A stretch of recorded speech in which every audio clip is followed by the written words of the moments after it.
happy to welcome from the Jackson District Library Community Engagement Manager, Jen Holan. Hi, Jen. Hello. Good to see you. Good to be here. Thanks for having me. Yeah, Jen's one of our downtown neighbors, of course, and you walked down today? Yes, of course. Had to. It's so nice. So awesome. What a beautiful day. Yes. All right, some cool things happening at the library. Yeah. We're still encouraging people to read. Yes. Even I though saw your posters around town, Yeah. and I know most of those have come down, but always reading is a good idea, for sure. People are taking selfies with my poster and they're sending them to me. Are they really? Yeah. Yeah, I think I have my kids with a little selfie in front of one of yours at Ella Sharp Museum, I want to say. Yeah. So yeah, it was a really great promotion. We had a good time with it. So. Well, thanks for including me in that. Thanks for being a part of it. Yeah, it was fun. Yeah. All right, so poetry is a big push of the library to help support the kids that want to be poets. Yes, so we've just wrapped up our Young Poets contest entries, and winners were actually just notified this past week that they have won. So that's all very exciting. And then we'll have Poet Laureate of Lansing, Masaki Takahashi, coming to do a nice public workshop as well as to help with the award ceremony for that. How many entries did you get? We had 720 entries That's amazing. across K through 12. Yeah, it was great. And they can choose any type of poetry? Yeah, it's really open-ended. There was actually one that used all the kinds of poetry that they had learned about in their class, kind of all in one poem. So that was really, really cool to see. They really take it seriously.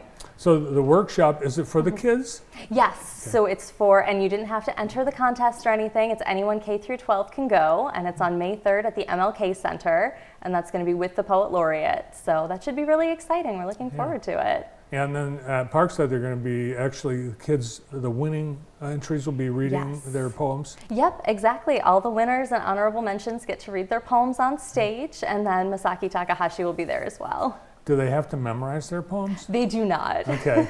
They don't even have to read them. If they get too scared, we have someone on standby to help them read them. Yeah, just in case. Awesome. Well, I would think the haiku and limericks, they might be easier to memorize. A little bit, yeah. Some of them are very short. All right.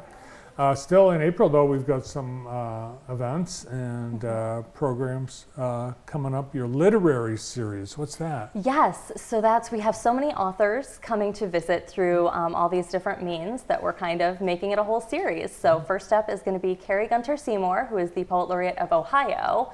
She'll be doing a virtual talk here in April to celebrate Poetry Month. Okay. And then we've got John Jennings, who's coming here through Concatenation Convention, sorry. So we're working with them to sponsor him coming to the Michigan Theater. He's a graphic novelist, has done a couple really high-profile things. And then we're finishing it up with Phyllis Michael Wong, who will be at the Carnegie Library in June as part of the Michigan Notable Books Author Tour.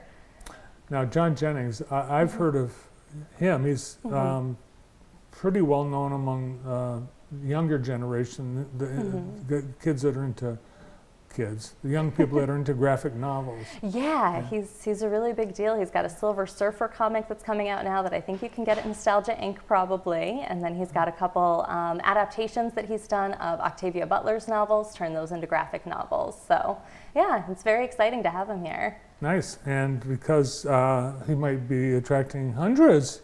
Yes. You've got the Michigan Theater for that. Exactly, yeah, I want to make room for everyone.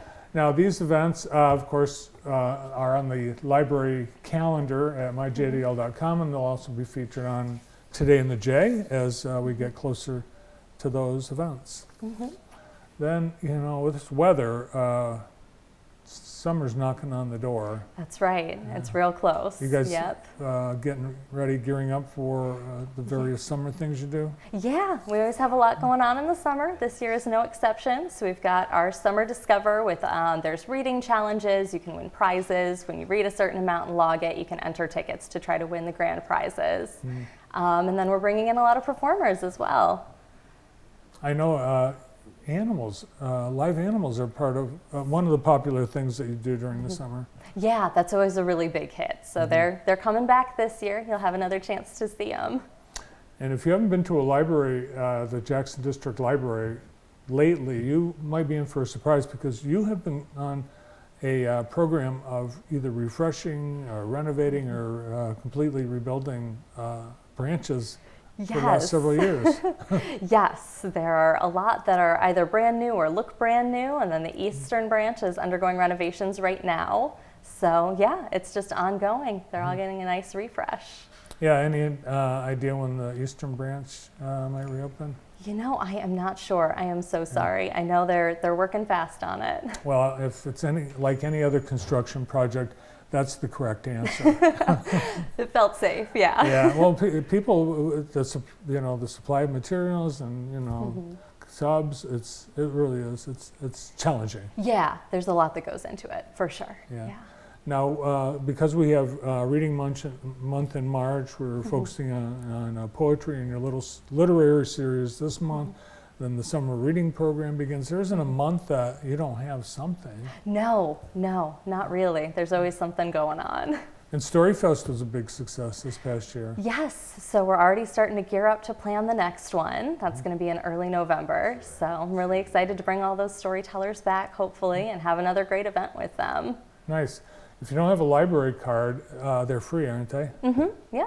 And can you go to any branch? Yep, you can go to any branch, and once you get your card, you can use it at any branch. If you check out materials from one, you can return them at another. So yeah, we all work together. Nice. Well, are you reading a book right now? Ooh, I just last night finished Number One is Walking by Steve Martin, and I think his name is Harry Bliss. He's a cartoonist for The New Yorker. Oh. And I think the process for it was Steve Martin just told anecdotes and this cartoonist illustrated them. So it's a nice quick read. It was a lot of fun though. Yeah, that sounds like fun. Steve Martin and Martin Short, I think they're collaborating on a couple of things right now. Yes, too. yeah, like the show, The Only Murders Yeah. in the Building. It's a really good one. I've been watching that. Well, I'm reading The Boys by Ron Howard and Clint Howard, actor brothers. Ron Howard, best known for Andy Griffith Show. Right, Opie. yeah, right. He was in Happy Days. He directed Cocoon and other movies. And Clint Howard was the little boy on Gentle Ben. Okay. So it's a neat book about how they were raised and as child actors and really neat. Nice, yeah, it sounds really interesting. So I recommend that. Keep reading even though reading month is over. That's right. And now if anybody wants any more information, it's all on your website. Yep, it's all there, Okay. myjdl.com. You're going to get the bookmobile out this summer? Yep, yeah, it's off the road right now, but hopefully gearing back up for summer. So All right. yeah, stay tuned. It's getting all shined up for the summer season. Jen, thanks for coming down. Yeah, thanks for having me. You bet. Jen Holman, Community Engagement Coordinator at the Jackson District Library. Stay with us.